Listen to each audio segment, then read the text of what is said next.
오늘은 그 요한복음 3장 1절에서 8절에 보면은 니고데모가 밤에 예수님께 찾아와서 내가 어떻게 하여야 영생을 얻으리까?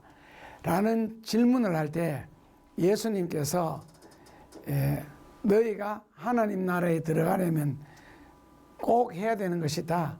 첫째로는 물과 성령으로 세례를 받으라. 첫째로는 물과 성령으로 세례를 받으라. 둘째로는 불과 성령으로 세례받지 않으면 천국에 결단코 들어갈 수 없다. 물과 성령으로 중생하지 아니하고 불과 성령으로 세례받지 아니하면 천국에 결코 들어갈 수 없다라고 합니다. 여기서 이제 예수님이 중생이라는 단어를 사용하십니다. 이랬을 때 니고데모는 예수님께 질문하기를 내가 나이가 많은데 어떻게 엄마 뱃속에 들어가서 다시 태어날 수가 있겠습니까? 라고 중생을 영적으로 이해하지 못하고 생리적으로 이해를 했습니다.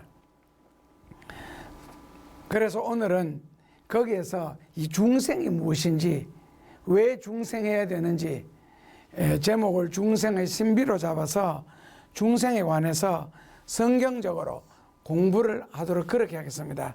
자, 중생이 무엇인지, 왜 중생해야 되는지, 중생하는 방법은 무엇인지, 중생한 자는 어떻게 살아야 되는지, 그리고 내가 정말 중생했는가, 중생한 증거는 무엇인지 그런 각도에서 공부를 하도록 그렇게 하겠습니다. 자, 첫째로는 중생이란 무엇인가? 중생이란 무엇인가? 그랬을 때에 중생이란 한마디로 말하면 파괴된 하나님의 형상을 다시 회복시키는 걸 중생이라고 합니다. 중생이란 파괴된 하나님의 형상을 다시 회복시키는 것을 중생이라고 합니다. 그래서 이 중생은 철저한 하나님의 선물이요, 하나님의 축복입니다. 사람이 이 세상에 태어날 때 자기가 노력한 것이 아무것도 없습니다. 마찬가지로 중생이라는 것도 인간의 노력으로 될 수 있는 것이 아니고 내가 할 수 있는 일이 아무것도 없고 전적인 하나님의 은혜로만이 가능합니다. 그래서 이 중생을 위해서는 물론 배후에서의 간절한 기도도 필요하고 내가 회개하는 것도 필요하지만은 그러나 중생의 역사는 전적인 하나님의 은혜요, 하나님의 축복입니다. 그래서 중생이란 파괴된 하나님의 형상, 언제 파괴되었느냐 그랬을 때 에덴 동산에서 선악과를 따먹음으로 죄가 우리 가운데 들어올 때 그때 하나님의 형상이 파괴되었다 그럽니다. 자, 요한복음 2장에는 두 가지 기적이 있는데 최초의 기적이 있고 최후의 기적이 있습니다. 요한복음 2장에서는요. 최초의 기적은 무엇이냐? 물로 포도주가 되는 사건이 최초의 기적이고 최후의 기적은 예수님의 순환, 즉 고난, 그 다음에 십자가의 죽으심, 이런 것들이 최후의 기적입니다. 예수님의 고난과 십자가의 죽으심을 통해서 영생을 물론 마련하셨죠. 그런데 사람이 왜 중생해야 되느냐, 왜 중생해야 되느냐 했을 때 중생하지 아니하고는 하나님 나라에 들어갈 수가 없기 때문에 그렇습니다. 중생하지 아니하고는 하나님 나라에 들어갈 수가 없기 때문에 왜 중생해야 되는가? 자연인, 내추럴맨. 자, 자연인, 엄마 뱃속에서 태어난 사람요. 자연인은 절대로 하나님의 나라에 들어갈 수가 없기 때문에 그렇습니다. 자연인이 즉 엄마 뱃속에서 인간적으로 생리적으로 이 세상에 태어난 사람은 하나님 나라에 들어갈 수 없다. 하나님 나라에 들어갈 수 없는 이유가 무엇인가? 태어나면서부터 영혼이 죽어서 태어나기 때문에 그렇습니다. 태어나면서부터 영혼이 죽은 가운데서 태어나기 때문에 그래서 하나님 나라에 들어갈 수가 없습니다. 그래서 하나님 나라에 들어가기 위한 대전제 조건이 바로 중생을 해야 된다. 중생이란 무엇이냐? 그랬을 때 중생이란 죽은 우리의 영혼이 죽은 영혼이 다시 살아나는 것, 이것을 중생이라 그럽니다. 죽은 영혼이 다시 살아나는 것. 그렇다면 죽은 영혼이 어떻게 다시 살아나느냐? 방법은 하나밖에 없습니다. 죽은 영혼이 성령을 만나게 되면은 다시 태어나게 됩니다. 다시 살게 되는데, 이 다시 산다 그래서 이건 이제 재생이 아니고 이제 거듭날 중자를 써서 중생이라 그럽니다. 죽은 영혼은 성령을 만남으로써 다시 태어날 수가 있습니다. 그래서 예수님이 부활하신 후에 첫 마디가 제자들에게 그동안에 마음 고통이 너무 심했을 테니까 평안하냐 물으시고는 성령을 받으라는 말씀을 하시게 됩니다. 그러니까 결국에는 영적으로 교리적으로는 성령을 받으라를 첫 마디로 하시고, 그 다음에 사도행전 19장 2절에 보면은 바울이 에베소 교회 갔을 때에 그때 질문한 첫 마디가 너희가 믿을 때에 성령을 받았느냐. 그래서 또 사도 바울이 에베소서 5장 18절에서도 성령을 받으라. 그러니까 이 성령을 받는 문제에 있어서는 이 선택 사항이 아니고 반드시 체험을 해야 되는 사항입니다. 성령을 받으라는 것은 반드시 체험을 해야 되는, 받아도 되고 안 받아도 되는 그런 것이 절대로 아니라는 겁니다. 중생하기 위해서도 성령을 받아야 되고, 하나님 나라에 들어가기 위해서도 성령을 받아야 되고, 신앙생활에 승리하기 위해서도 성령을 받아야 되고, 어떤 하나님의 놀라운 은혜와 역사와 기적과 축복과 그리고 예수님을 닮는 성품을 회복하는 일에 있어서도 반드시 성령을 받아야 됩니다. 그래서 예수님이 산상보훈에서 하나님 나라에 들어갈 자격을 말씀하신 후에 그 다음에 마지막 떠나가시면서 이별설교, 고별설교라는 누상보훈에서는 성령을 받을 것에 대한 간곡한 말씀과 그리고 성령을 받게 하기 위한 간절한 기도, 이것이 바로 누상보훈입니다. 왜냐하면 예수님이 함께 계실 때는 예수님 편에서 모든 기적과 이적과 모든 삶의 문제를 다 해결했습니다.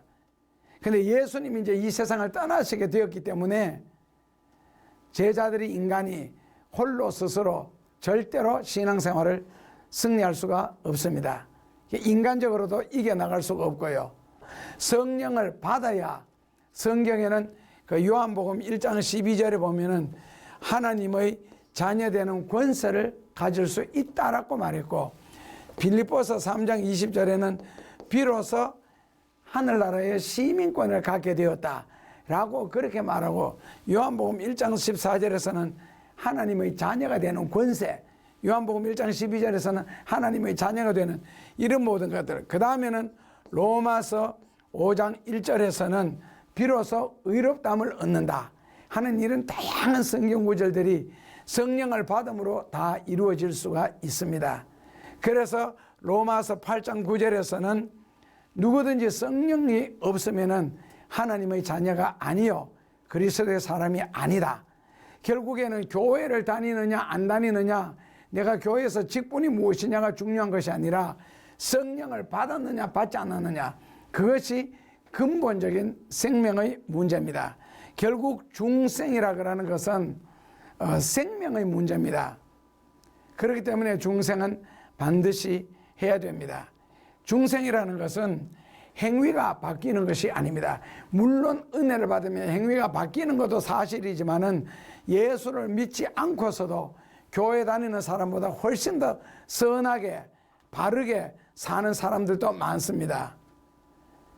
조직 폭력배의 세계에도 의리라는 것이 있습니다. 그러나 교회를 다니면서도 그렇지 않은 경우들이 있습니다. 그래서 중생이란 행위가 바뀌는 것이 아니고 생명이 바뀌는 것을 중생이라 그럽니다. 생명이 바뀌는 거죠. 그렇다면은 사람은 누구의 형상대로 지음을 받았는가 했을 때 대체로 모든 대답은 사람은 하나님의 형상으로 지음받았다라고 대답을 합니다. 하나님의 형상대로 지음을 받았다고. 그런데 에덴 동산에서는 하나님의 형상대로 지음을 받은 것이 맞는데 지금은 마귀의 형상대로 지음을 받아서 이 세상에 태어납니다. 그래서 이 세상에 태어나는 모든 사람을 자연인이라 그러고 그 이 세상에 태어나는 사람이 예수 그리스도를 나의 구주와 주님으로 영접하지 아니하면은 죽으면은 지옥에 간다고 성경에 말을 했고, 그리고 사도행전 4장 12절에 예수 그리스도의 이름을 제외하고는 구원받을 만한 다른 이름을 우리에게 주신 적이 없다. 성경에는, 즉 하나님의 말씀에는 사도행전 4장 12절 예수 그리스도의 이름 외에는 다른 이름으로는 구원받을 수 없다라고 명확하게 해놓으시고, 그리고 요한복음 3장 15절에서는 예수님을 믿음으로 영생을 얻는다 했지 다른 길은 없다라고 말씀을 했습니다. 그래서 기독교를 굉장히 독선적이다 이렇게 보통 비판을 하는데, 기독교가 독선적이다를 떠나서 성경에 하나님의 말씀이 이렇게 해 놓았습니다. 그래서 우리는 진리를 따르는 수밖에 없습니다. 그렇다면 지금 태어나는 사람들은 왜 마귀의 자식으로서 마귀의 형상을 닮아 이 세상에 태어나는가 하는 것을 성경적으로 살펴보겠습니다. 첫째로는 창세기 1장 27절 말씀에 보면은 하나님이 우리가 우리의 형상대로 사람을 짓자 하는 말씀이 나옵니다. 자, 창세기 1장 27절입니다. 같이 읽어보시면은 하나님이 자기 형상 곧 하나님 형상대로 사람을 창조하시되 남자와 여자를 창조하시고. 하나님이 누구의 형상요? 하나님의 형상, 자기의 형상. 여기 보면 분명하게 하나님의 형상이라 그랬습니다. 이마고 데이. 자, 분명하게 하나님의 형상대로 사람을 지으시되 남자와 여자를 창조하셨다. 하나님의 형상대로 사람을 창조했다. 이것이 바로 에덴 동산에서 그렇습니다. 그런데 이제 이 사람을 창조하는 장면이 창세기 2장 7절 말씀에 보면은 같이 보시면 여호와 하나님이 흙으로 사람을 지으시고 생기를 그 코에 불어넣으시니 사람이 생명이 된지라. 하나님이 사람을 뭐로 지으시고 흙으로 지으시고 코에 생기를 불어넣으니 사람 속에 들어가서 생명이 되었더라 그랬습니다. 쉽게 해석을 하면은 하나님이 사람을 흙으로 지었습니다. 흙으로 지으시고 코에다가 생기를 불어넣었습니다. 생기를, 하나님이 코에다가 하나님의 호흡, 생기를 불어넣으니 이제 히브리어로는 라욱이라고 그러는데 바로 하나님의 호흡이라는 뜻이죠. 그게 사람 속에 들어가서 어떻게 됐다고요? 생명이 됐다는 겁니다. 생명을 영어로 하면은 living soul이 되는데 우리말로 해석을 하면은 영이 산다 그런 뜻입니다. 어디에서?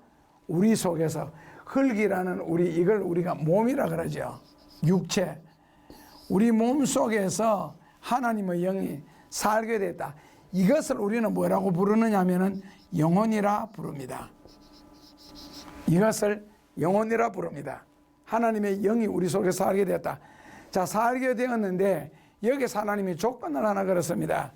하나님과 더불어 영원히 살기 위해서는 절대로 선악과를 따먹지 마라. 절대로 선악과를 따먹지 마라 라는 명령을 내립니다. 선악과 뒤에서 선악과는 절대로 따먹지 마라. 따먹는 날에는 너가 죽으리라 라고 말씀을 하셨습니다. 그런데 이 선악과를 누가 따먹느냐? 이브가 선악과를 따먹습니다. 이브가 따먹게 된 이유는 뱀의 유혹을 받았다는 겁니다. 그런데 이브가 이 선악과를 따먹고 남편 아담에게도 주었습니다. 그 아담이 같이 먹었습니다. 아담이 따먹었는데, 그래서 따먹게 되니까 결국 죽게 되는데, 죽게 되면은요, 너희는 어디에서 왔으니? 흙에서 왔으니 흙으로 돌아가라. 그래서 사람은 이 왔던 곳으로 돌아간다. 이게 이제 죽는다는 단어 뜻이죠. 흙에서 왔으니 흙으로 돌아가라. 그리고는 하나님의 걱정이 생겼습니다.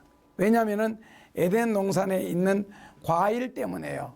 첫째로는 나온 것처럼 에덴 동산에는 선악과가 있고, 둘째로는 생명과가 있고, 셋째로는 일반 과일이 있습니다.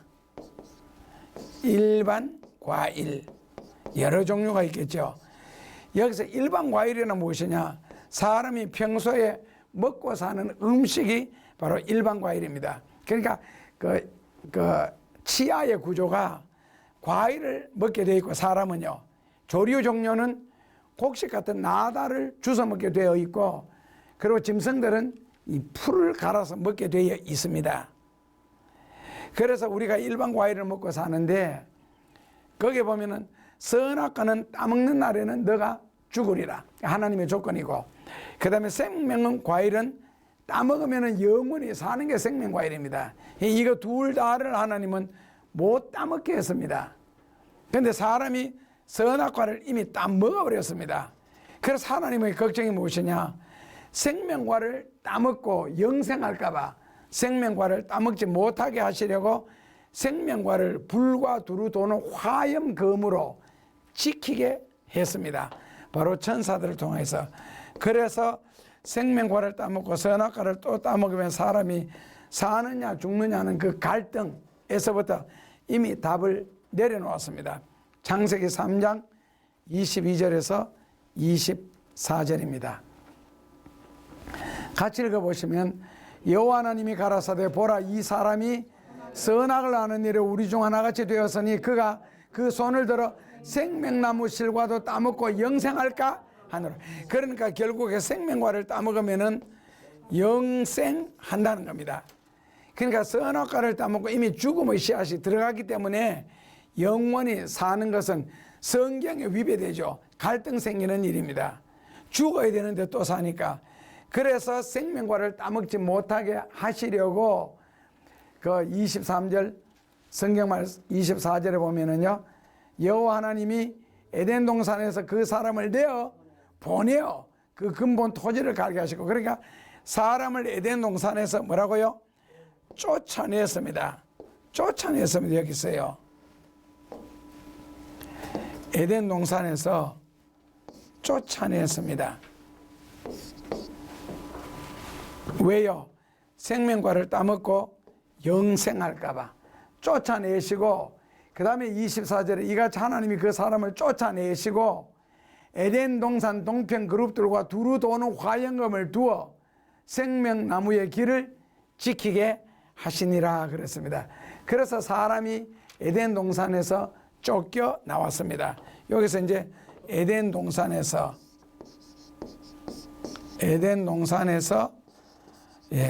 쫓겨 나왔습니다. 그리고는 어떻게 되었느냐? 에덴 동산에서 쫓겨 나오고 난 뒤에 사람이 또 사람을 낳기 시작합니다. 창세기 5장 3절에 보면은요, 창세기 5장 3절에 같이 읽어보시면은요, 아담이 130세에 자기 모양과 자기의 형상과 같은 아들을 낳아 그 이름을 셋이라 하였더라. 그러니까 여기 보면은 자기 형상이 나옵니다. 이제 자기 형상, 이 자기 형상은 바로 아담의 형상입니다. 아담의 형상. 이 자기 모양과 자기의 형상을 담는 아들을 낳았는데, 태어나서 그 아들 이름을 뭐라고 지었다고요? 셋이라고 지었다. 여기서 이제 셋이라는 단어를 사용하는데, 이 130세에 130세, 여기가 이제 130세잖아요. 그러면 적어도 맏아들은 가인, 둘째 아들은 아벨은 130세 이전에 태어났겠죠. 그런데 에덴 동산에는 우리가 역사를 둘러볼 때에 저 선사시대와 역사시대가 있습니다.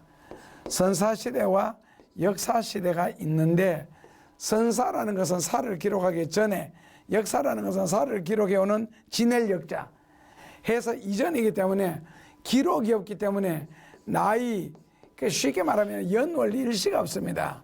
연월 일시. 그러다 보니 심판도 없고 사람 이름이 필요가 없지요. 이름 전부 다가 이때는 익명이 아니고 무명입니다. 무명.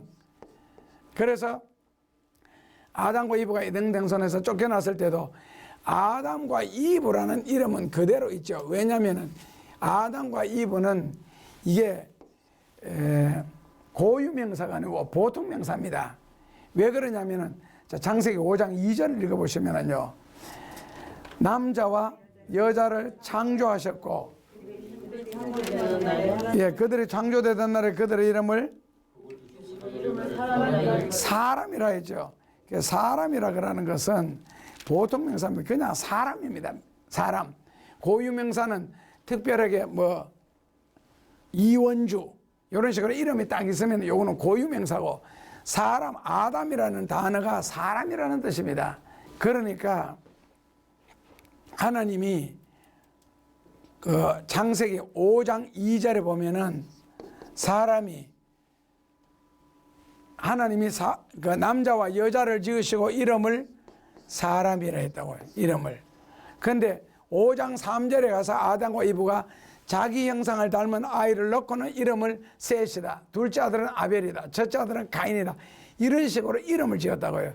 그런데 이 에덴 동산의 역사가 몇억 년이 흐르는지, 몇 천만 년이 흐르는지, 몇만 년이 흐르는지, 몇백 년이 흐르는지 우리는 아무도 모릅니다. 이유는요, 선사시대이기 때문에.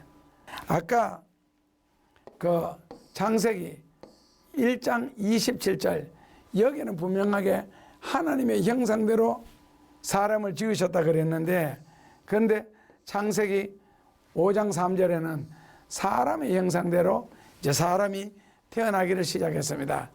그리고 하나님이 남자와 여자를 지으시고 그 이름을 사람이라 하시고 난 뒤에 이제 시간이 흐르게 됩니다. 역사가 흐르게 되는데, 그러다 보니까 이제 사람이 계속 세상에 많이 태어나지요. 많이 태어나다 보니 창세기 6장 1절에 세상에 사람이 가득하게 됐습니다.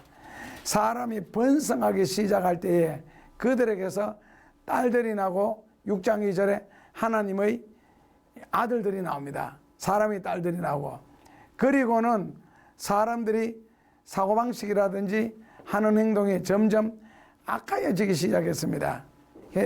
이제 사람들이 상당하게 죄를 많이 짓게 됐는데, 그 죄는 가인에서부터 시작됐죠. 아니, 원죄, 오리지널 신은 아담으로부터 시작됐고, 최초의 살인이 가인부터 시작됩니다. 그것도 형제 죽이는 것부터 해서. 그래서 사람이 점점 세상에 많아지면서 점점 악을 행하고, 전도서 7장 29절에 보면은 사람들이 그 사고방식이나 의식구조 자체가 악하다, 못됐다, 그 다음에 계산적이다, 이렇게 나옵니다. 그래서 창세기 6장 3절에 여호와께서 가라사대 나의 신이 영원히 사람과 함께 하지 아니하리니 이는 그들이 육체가 됨이니라. 그리고 그들의 나이는 120년을 살게 될 것이다. 이렇게 말씀을 했습니다. 그래서 하나님의 신이 사람을 떠났다.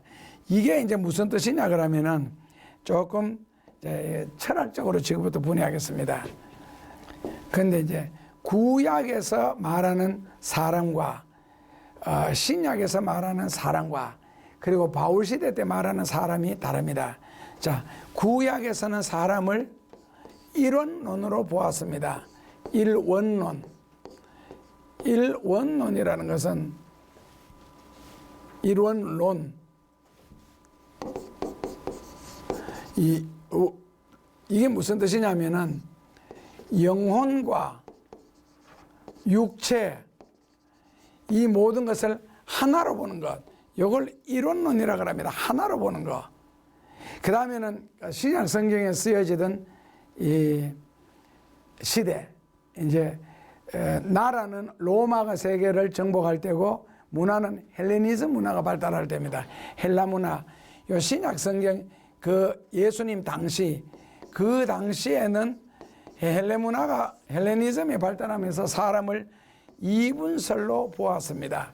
이분설. 그러니까 이분설이라 그러는 것은요, 영혼과 육체로 사람을 나누었습니다. 영혼과 육체. 이걸 이분설이라 그럽니다. 그래서 이 이분설이 나오면서 이때에 초대교회를 굉장히 괴롭힌 그노시스가 나타납니다. 바로 영지주의라는 거예요. 영지주의자가 이때 나타나게 됩니다. 그때 이때 이제 몬타누스 같은 이제 신비 운동가들이 나타나기 시작합니다. 이제 신비주의자들이 나타나죠. 영지주의가 나타나게 되는데, 영지주의라는 것은 무엇이냐? 영적인 것만 중요시한다. 영적인 지식이 중요시한다. 그러니까 영적인 것만 그노스틱이라고 하고요. 중요시하는데 영지주의라는 것, 영지주의가 나타나게 되는데, 이러다 보니까 이제 문제가 생겼습니다. 영적인 것만 중요시 여기다 보니 육신적인 것은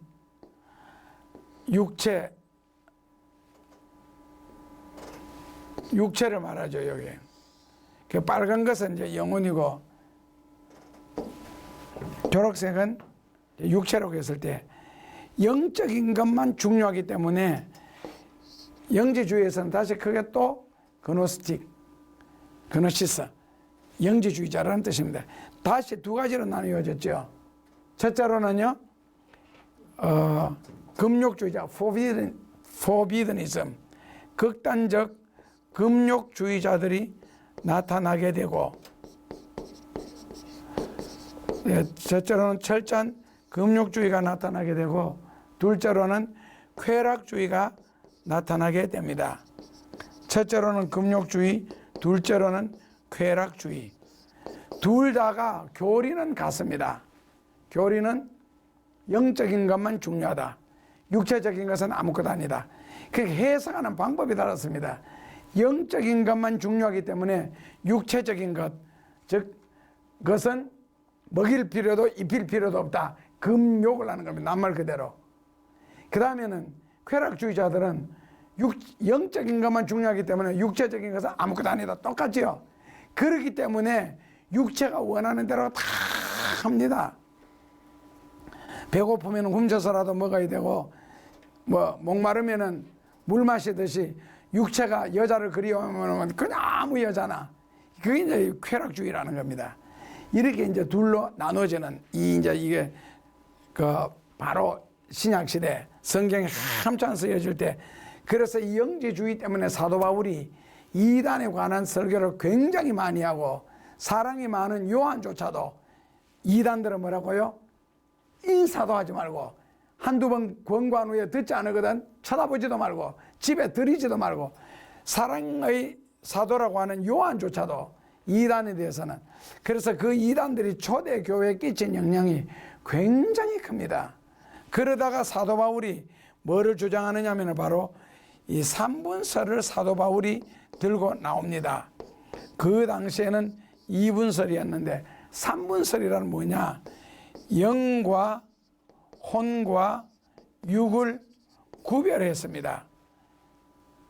삼분설이라. 이게 이제 데살로니가 전서 5장 23절에 나옵니다. 그리스도가 오실 때까지 우리의 온 영과 혼과 육이 흠과 점이 없기를 원하노라 해서 데살로니가 전서 5장 23절에 나옵니다. 그런데 창세기 6장 3절에 세상에 죄가 점점 관영하자 하나님이 인간과 더불어 도저히 같이 있을 수가 없다. 그래서 여기서 하나님의 영이, 성령이라고 표현할게요. 하나님의 영이니까 성령께서, 즉 하나님의 영, 이 하나님의 영이 뭐냐 하면 아까 창세기 2장 7절에 사람 속에 생기를 불어넣으니 사람 속에서 생명이 되었다. 영이 살게 됐다. 요 영이 살게 되었는데 이 영이 사람을 떠나갔다는 겁니다. 그래서 이 영이 사람을 떠나가자 사람의 영이 있던 자리에 바로 성경에 보면은 세상의 영이 들어오게 됩니다. 세상의 영을 우리는 악령이라고 합니다. 혹은 귀신의 영이라고 하고, 이때부터 사람들은 더 이상 하나님의 형상대로 태어나는 것이 아니라 악령의 형상, 귀신의 형상, 마귀의 형상대로 태어나게 되었습니다. 이미 창세기 5장 3절에 보면은 사람이 자기 형상을 닮은, 즉 사람의 형상을 닮은 사람이 태어났고 더 이상 하나님의 형상이 아니고, 선호가 따먹인 이후에는, 그 다음에 에덴 동산에서 쫓겨난 이후에, 그 다음에 사람 시대 오다가 창세기 6장 3절에 하나님의 영이 사람을 떠나자 더 이상 사람은 이제는 하나님의 형상이 아니라 마귀의 형상으로 닮아 이 세상에 태어나게 되었습니다. 그래서 결국 사람의 영혼은 그럼 어떻게 됐느냐? 영혼이 죽어서 태어났죠. 영혼이 죽은 상태에서. 왜? 하나님의 영이 떠났기 때문에. 영혼이 죽었기 때문에 이 영혼이 성령을 받아야 다시 거듭날 수 있다는 거예요. 이 이야기를 지금 예수님이 바로 니고데모에게 하신 겁니다. 사람의 영혼은 바로 이미 죽었다. 하나님의 영이 떠남으로. 그리고 세상의 영이 들어갔다. 그래서 요한복음 8장 44절에 요한복음 8장 44절에서 예수님이 그 당시 유대인들을 모아놓고 설교하시기를 너희들은 마귀의 자식들이라 그랬습니다. 처음부터 마귀의 자식으로 태어났고 그래서 거짓말하는 사람이라고. 그리고 에베소서 2장 1절 2절에도 보면은 이 세상은 어둠의 자식들, 어둠의 영에 속한 사람들이 태어나기 시작했다. 그래서 너희는 너희 아비 마귀에게서 났으니, 여기서 마귀에게서부터 출생했다. 그러니까 쉽게 말하면 마귀 자식이라는 겁니다. 태어나는 모든 사람들은. 그래서 요한복음 1장 12절에 영접하는 자 곧 그 이름을 믿는 자들에게는 이제 하나님의 자녀가 되는 권세를 주셨다. 그래서 예수님을 믿을 것을 요구했고, 그리고 마태복음 3장 3절 이하에서도 나중에 4장 17절에 예수님도 그러셨지만 마가복음 1장 15절에서도 회개하라 천국이 가까이 왔다. 그래서 예수님 오시는 장면을 묘사하면서 세례 요한도 3장 1절 이하에서 바로 이 이야기를 합니다. 마귀에게서 태어났다는 거예요. 에베소서 2장 1절 2절, 요한복음 8장 44절에서요.